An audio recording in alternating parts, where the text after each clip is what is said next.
So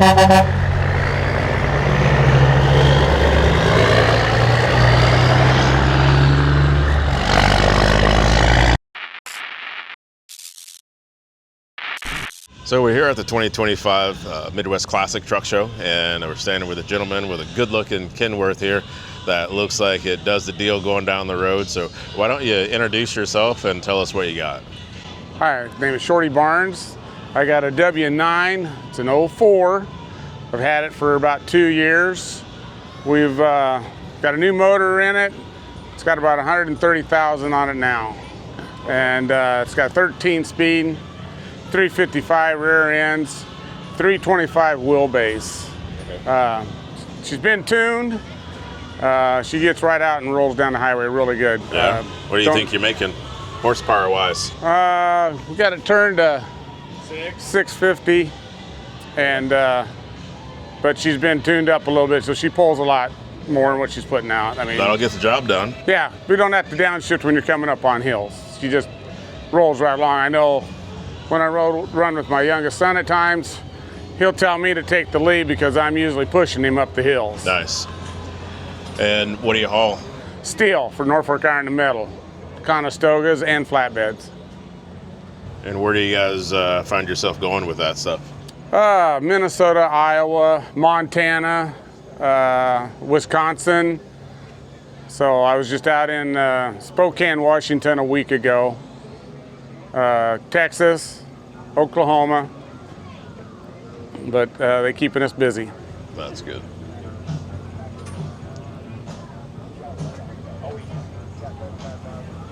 Well, why Kenworth? Just happened to fall into it. I was always a Peterbilt man. I drove for other people for, it's been over 30 years I've been on the road. I've always liked Pete. They rode nice, they looked good, and then I guess just one day we fell into one. It was a 94, my first truck. Latched onto it, and then I've always stuck with Kenworth. It just seemed the way to be. I love the diamond tuck interior that Kenworth comes out with. They're tight, everything's solid. It's just the ride and the look. And this is the second truck I've owned, and I think it'll be the last one because it's got everything a person needs on it. I don't need to go to another rig. I just don't. It takes a lot of money to just keep on adding to them, and I got a long way to go with this one yet. It's going to get repainted eventually, and so I just fell in love with it. Still love Pete. Pete's always up there. Sure. What's the wheelbase on this? 325 is the wheelbase. Nice. Stock? No, it's been cut. It's been added to. They've got it hidden so well on the frame that it's hard to spot it. Okay. How long have you been trucking for? 30 years. Very nice. So what was it like when you started trucking? Tell us some stories. It seemed a little bit easier out there. People to talk to. Everybody used the radios back then for communications. And now it's gotten where you want to shut your radios off because there's so much violent talk on the radio. It's not the same. You can't get your information that you're looking for. No one wants to talk. The only ones that will call or talk to you is your bull haulers. They will give you what you want to know. They talk to you, and everybody else, your reefers, dry vans, they clam up. And drivers just don't talk anymore. They won't put the radios in because they don't know how to work them. It's just gotten a lot different. Fuel's gotten a lot higher. Keeps going up, so it's costing everybody. It takes a little bit. Yeah. Just manage your money right, you'll be all right out there. So what's your advice, having 30 years behind the wheel, what's your advice if a guy wants to go find a truck and go out on his own as an owner-operator? What do you say? Stay with the older trucks. A lot less hassles with your emissions, and you can still run paper logs without running the e-log. Obey the rules. You know, keep your truck up to date, and you'll be fine out there. If you can make it through the first year, you've got it made. you'll be able to handle it then. Just budget your money right. That's what I was going to say. What are some of the tricks about making it through that first year? So besides budgeting money, what else? Don't buy nothing. Don't go out thinking you can buy everything in the world when you see that first check come in. It's a nice check. Save it, watch your fuel, buy the right tires, nothing, and keep up on your repairs. Grease it every 2 weeks. Keep on top of your repairs. That's your best advice, because then you won't have a cost in the shop all the time.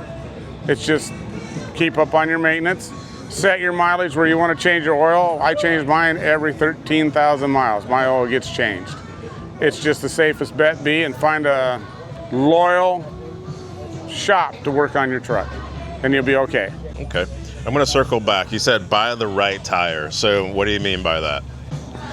I'm running Cooper, and I've had good luck with Cooper. Of course, they're trying to get away for the last 4 or 5 years. They've been trying to get away from your low pro 24.5s, which is a mistake because a lot of your owner operators run on low pro 24s. Now that the big companies have got their hands in there, they went to the low 22s or tall 22s. You can still get a tall 24, which I think they look gaudy. They're too big of a tire, too tall. So you can still get Michelins, but they're going to be your low 22s or your tall 22s. BF Goodrich is a good tire to stick with. You can still get them in a low pro 24. And that's all I run is low pro, because when you change your wheels and tires, it costs. That's $10,000. You got to come up with all new tires, rims to put on a truck. It's crazy, and it's hard to do. Well, that's some good solid advice. You know, the guys that watch these videos, they look to hear from, you know, individuals like yourself that's been in the industry for a while. So I appreciate you sharing that.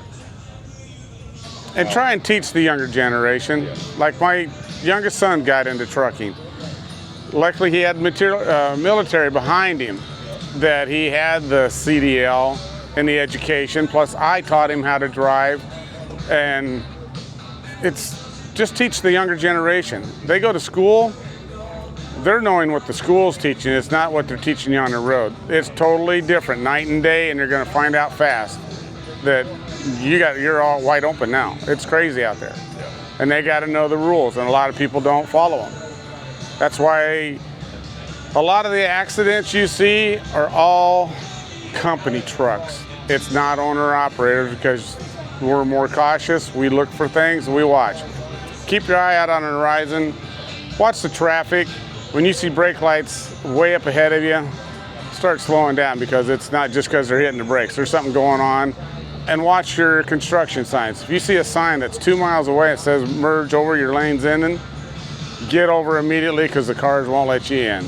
Pay attention. That's about the best. Just the younger generation needs to know that. Even some of the older guys, they just keep running hard. Yeah. So speaking of your son, the truck next to yours is his, so let's see if we can't get him on camera. Okay, the one it's the tall one with his arms crossed. Yes. That's Walker. Okay. He's my youngest one. So he's learned a lot, and he'll be good to talk to. He's good about it. All right, so we were just talking with your father, and he was giving us a run through on the truck that he's purchased and everything else. So Yep. Introduce yourself. Walker Barnes out of Norfolk, Nebraska. Cool. What do you got there behind it? I got a 2000 Pete 379. Just bought it 4 months ago. It's got 550 cat in it, 18 speed, and 336 rears. Okay. What do you like about it? What really caught my eye was the paint scheme. Is what really, threw me for a loop. You don't see a lot of it with the white plus the teal. It's got a little bit of that red accent in it, and then the inside matches the red stripe. Who I bought it from wrapped the dash to match. The length is what also caught my eye. Always a big thing for stretch trucks. So it just, it caught my eye. Had everything I wanted done to it.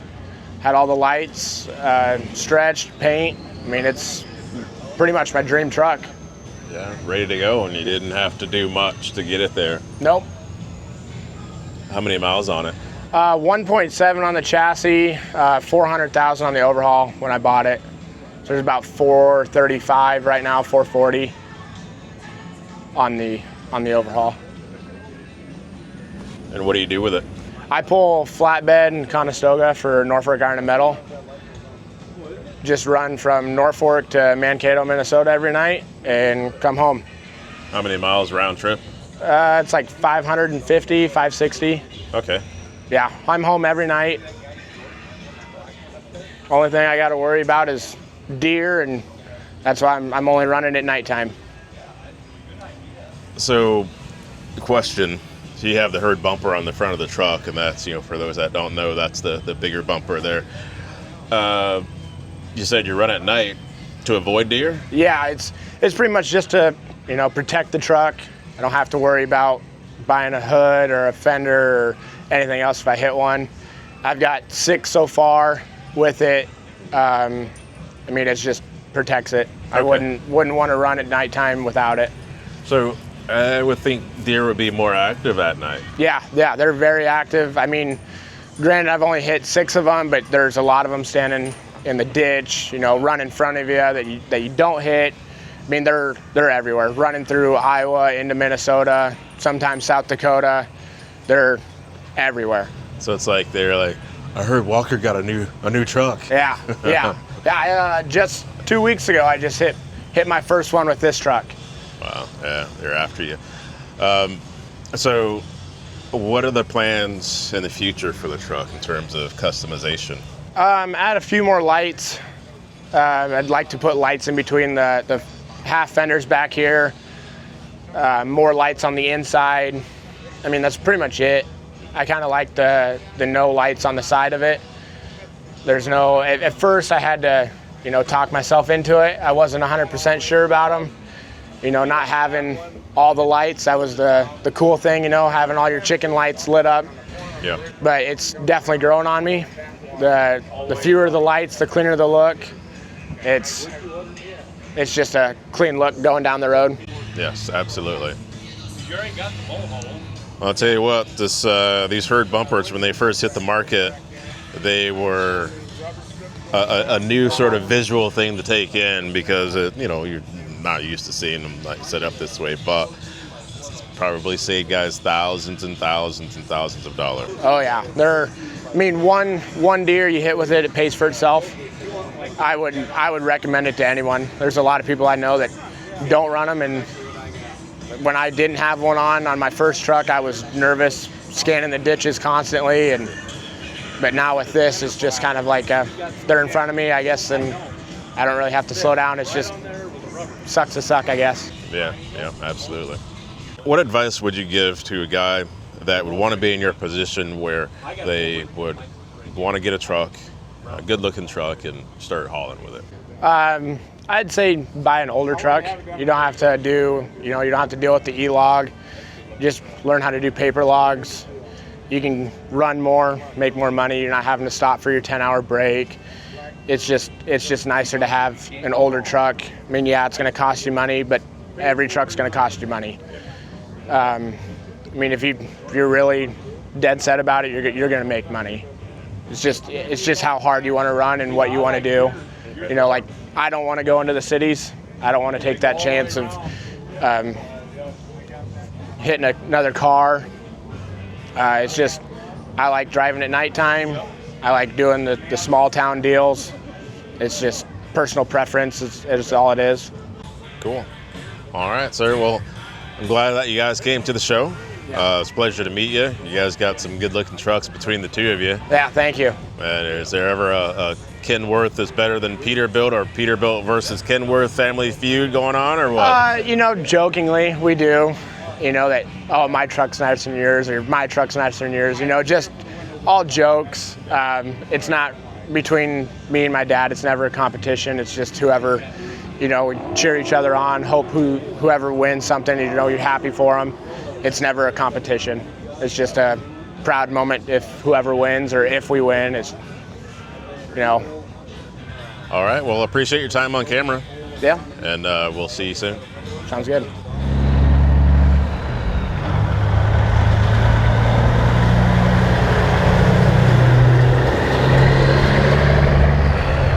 Thank you.